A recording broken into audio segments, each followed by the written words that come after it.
I'm Ash. I work for Alphabet. We're one of the country's top multi-mark leasing and fleet management companies. We support our customers in the provision and the running of their vehicle fleets, and more so in that transition towards electrification. So for me today, if there's any insight I can offer from the leasing and fleet management industry, then I'm always happy to talk to anyone that wants to ask questions. But actually for me, I think what I'd like to take away is understanding where everybody is on their own transition, because everyone's at a different stage, everyone's on a different journey, and actually getting a clearer understanding of some of the hurdles people are facing, some of the objections they've had, whether that's internally or externally, would be really helpful to us, because it helps then shape our proposition moving forwards, so we can give those end user fleets what you need to be successful. I work for local authorities, so part of a Solent in Hampshire authority where we are transitioning to move most of our fleet onto electric vehicles, but also working with county colleagues to instill significant ambitious targets of of charges on our street scenes and things like that. So I've come along today really as an educational piece to get a better understanding of how we would consider that, and kind of models we would look at. So yeah, like Russell was saying, at those early stages within where we work. And just what are the sort of targets that you're being set at the moment? Because I know a lot of the local authorities are, they're talking about net zero by 2030 and things like that. Some of them, which I'll be honest, feels a bit over ambitious. But what are you what are you being expected to hit at the moment? Are there some specific targets? Yeah, well, most authorities are responsible for setting their own net zero targets. So I think we've got operational emissions of net zero by 2035 and then borough-wide by 2045. Right. So we're really trying to gear up our work, and our EV area is a significant mechanism where we can make those reductions, as well as obviously looking how we improve our infrastructure in our area as well. So it's kind of a combined approach, but we have those targets, and we kind of track and monitor on a yearly basis as to how we're getting there. But our time is coming to really look at EVs. We've recently ordered a couple of electric vehicles for our fleet. We've kind of got bigger areas that we want to look at as well. So it's all very much kind of on the table, and we're just trying to work out best ways of implementation and models, and kind of how they can work with us to help get those targets. So I work for Sussex Community NHS Foundation Trust, actually over the road. We've been on this sustainability journey probably for about 12 years or so now. We've got national targets for decarbonisation, which are well publicly known, I think, in terms of 2040 for direct emissions, 2045 for sort of indirect. And I think we recognised early on that we wouldn't be able to meet those targets unless we, pushed forward with electrification fairly quickly. So it's almost out of necessity in terms of converting the fleet in order to hit the target, rather than sort of the other way around, in which case. So we recognise we need to deliver on electrification in order to hit the target. So we almost need to do it before any kind of national requirements come in. Otherwise we won't be hitting the target. Based on the kind of care that we provide. We do a lot of care for people in the community as well, as much as at healthcare sites and hospitals. We have a few challenges. A lot of people use their own private vehicles for business travel. It's a big source of our footprint, so keen to sort of learn more about how we can encourage private users to transition to electric in a sort of an affordable and fair way, but also what our role is within that as well as an employer. My name's Ben White and I'm from Transport for the South East, so I'm probably looking at this in a slightly different perspective.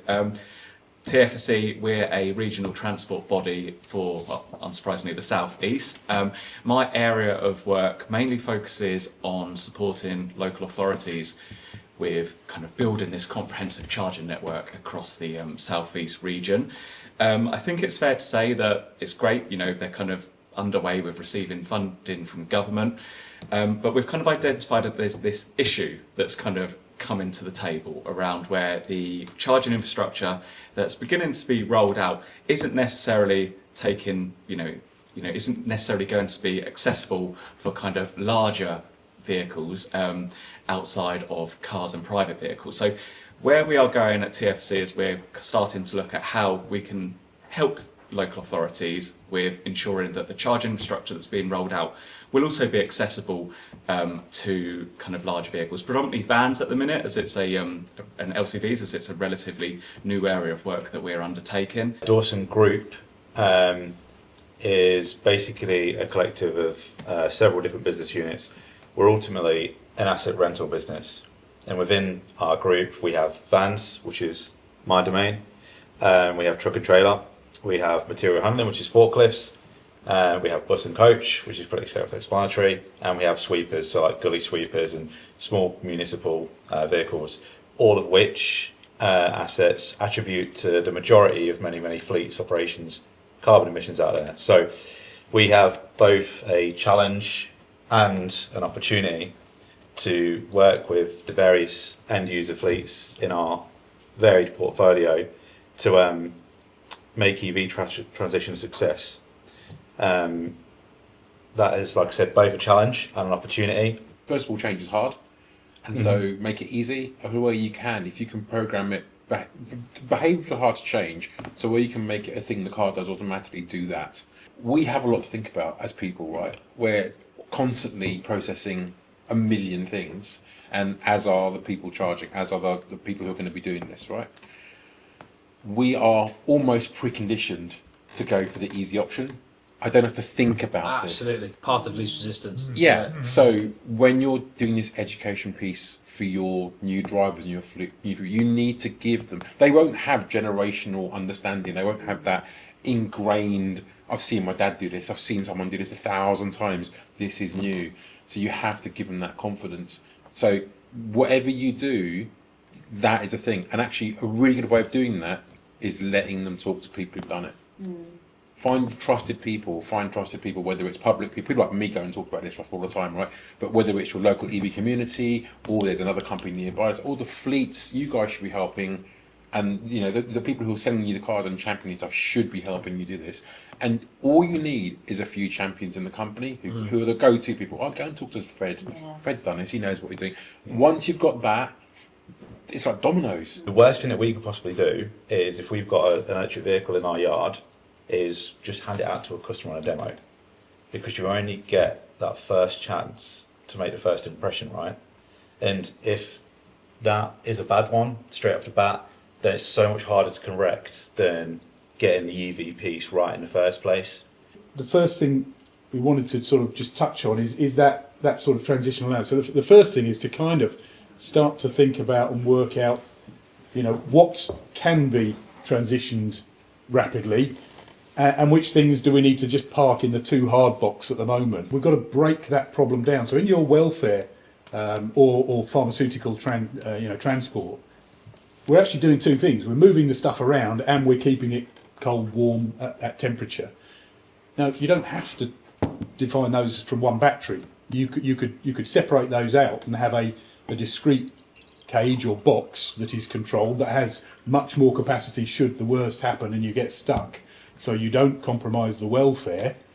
Yeah, you've got a time issue and things, but same as you've got a time issue in a diesel vehicle. So breaking the problem down into what we're trying to do, I think, is one of the first things to think about. And I think, you know, we do have, I think, again, having the data to hand is obviously key as well. You know, we know the kind of mileage we need to do. We know the kind of typical power that we would need to utilise, but we just can't make that at the moment kind of reach an okay to go, despite having a team that very much want to move forward and transition their vans to electric. So from my perspective, I'm not actually, surprisingly, hearing typical excuses of we're not ready. So we've got, so our high mileage, so the joys of putting a new telematics system in, we've now got a system that tells us what vehicles can go EV. So I've got 8,500 EVs, but I've also got around about 42,000 diesels still to do. So, yeah, what I'm doing is I'm introducing a telematics system that covers all my fleet.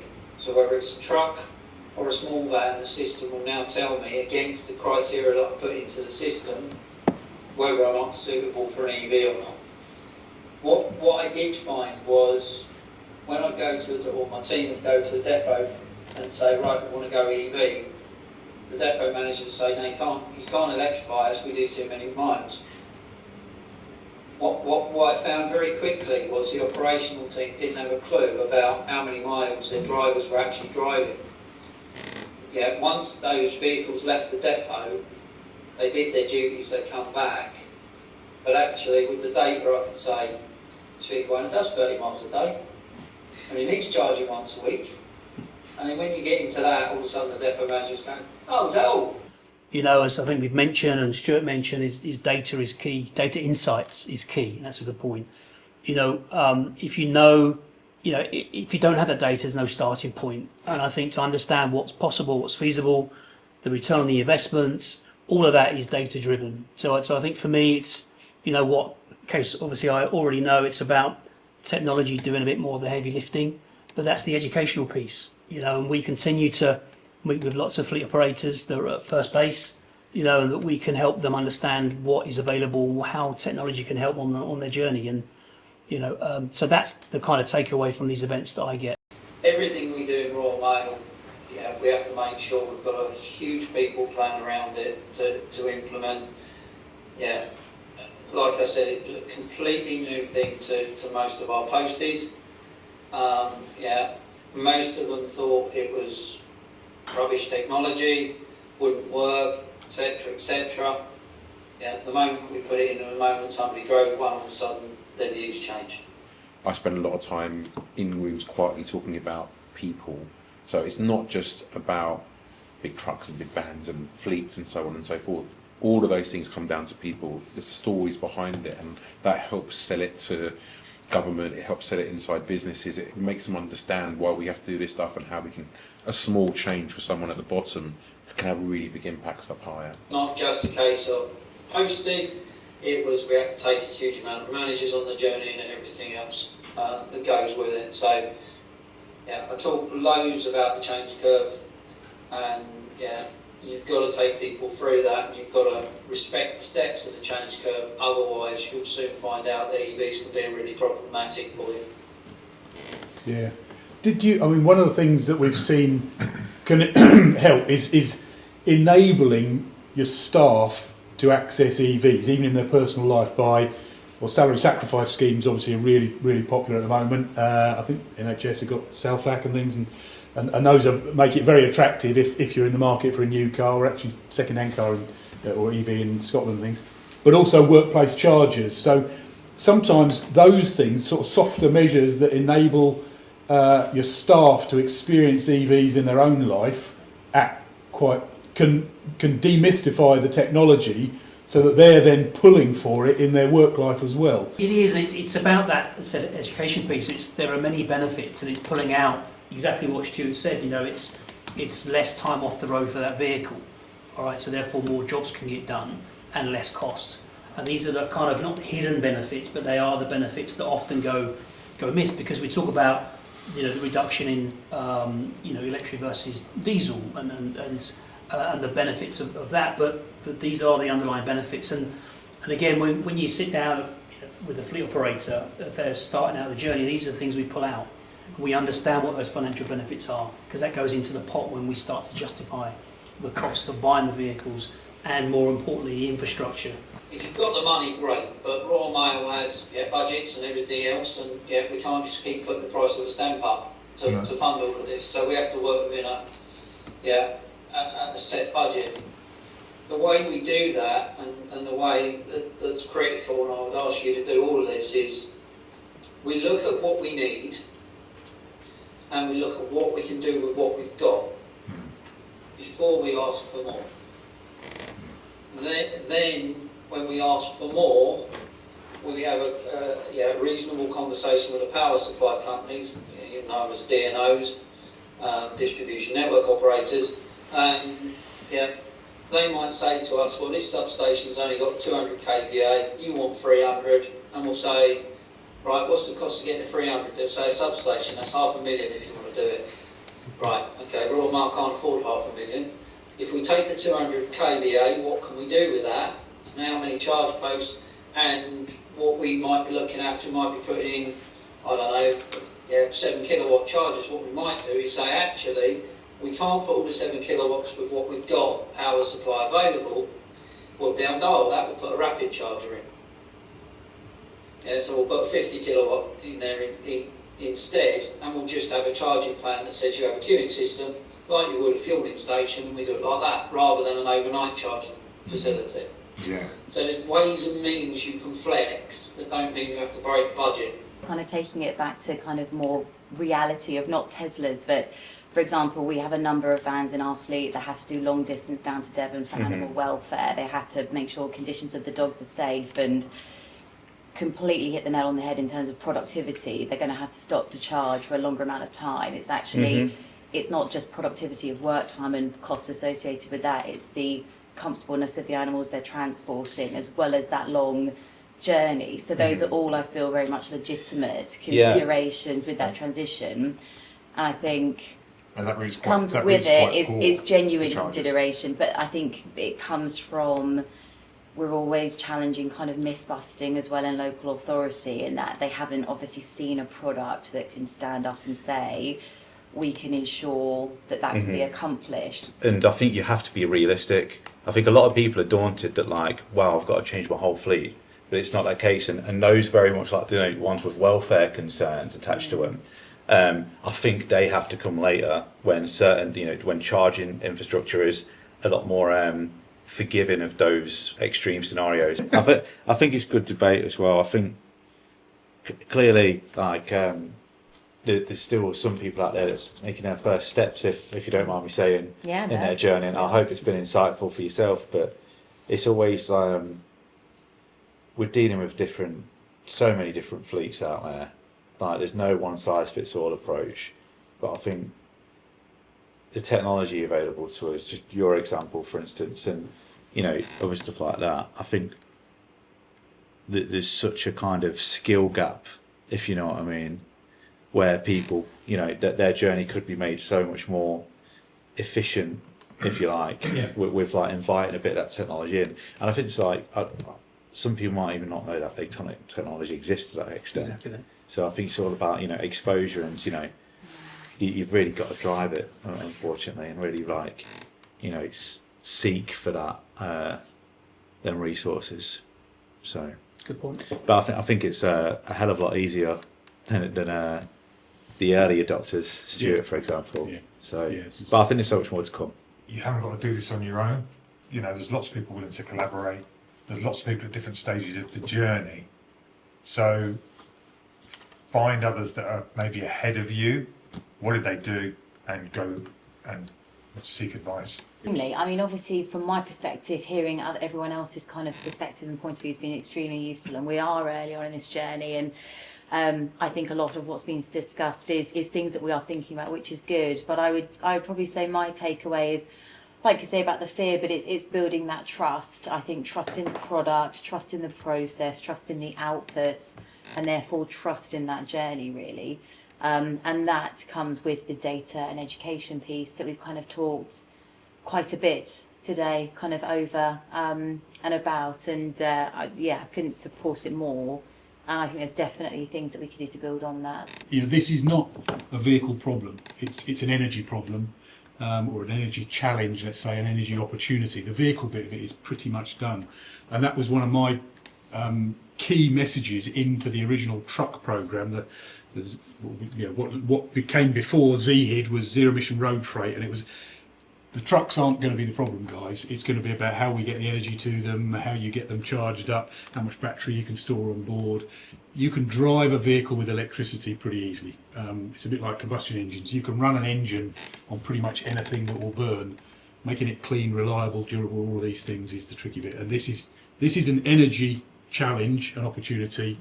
The vehicle's kind of coming along for the ride. So Generally, as people, we don't want to see other people get hurt. And so if we can see a pitfall coming for someone else, we want to help them. And this room definitely showed a lot of that. You know, there's conversations where, like, we've done this, we've fallen over here, keep open, keep questioning, keep doing this stuff. And that really came out today, and I really enjoyed that, because sometimes you're in a room, you're like, oh, these people are a bit guarded about their top secret, their trades. Everyone here was super collaborative, super interested in helping people. Makes a big difference. So I think actually my learning is it's kind of what I already knew anyway, but I think it's been made very apparent today that everybody is willing and keen to support others on this electrification journey. And I think the strapline I would take from that is written on your t-shirt sleeve, hashtag collaboration, Yeah. because that's what it's all about.